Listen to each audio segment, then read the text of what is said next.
Live from Denver 7, this is 7 News.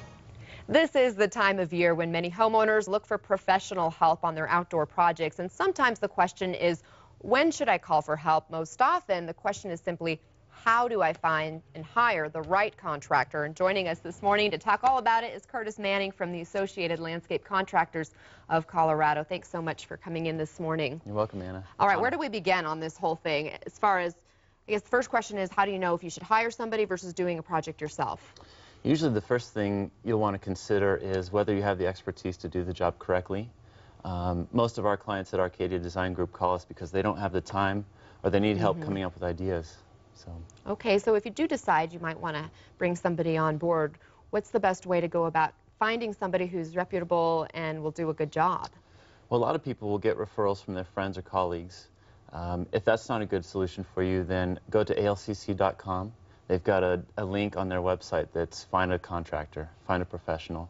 Okay. On that website, you can also get a free tip of the week, which is timely garden tips. Via helpful. email. Yeah. That's kind of fun, too, for those do-it-yourselfers as well. It is. What are the types of questions people should be asking when they're looking to hire a contractor or landscape architect, perhaps even?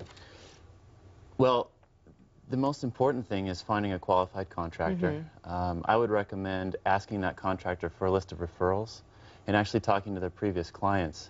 See if that's a company with whom they would work with again in the future if the project went smoothly.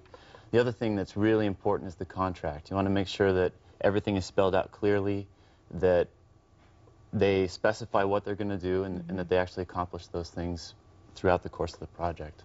I know projects vary, and clearly there's snow on the ground today, so a lot of people might be thinking, gosh, this seems so far off. How early should you start planning these types of things?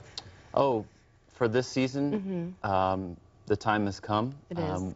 Our company is booked through June at this point. Wow. But it's never too late. Depending on the scope of your project, smaller projects can be accomplished more quickly.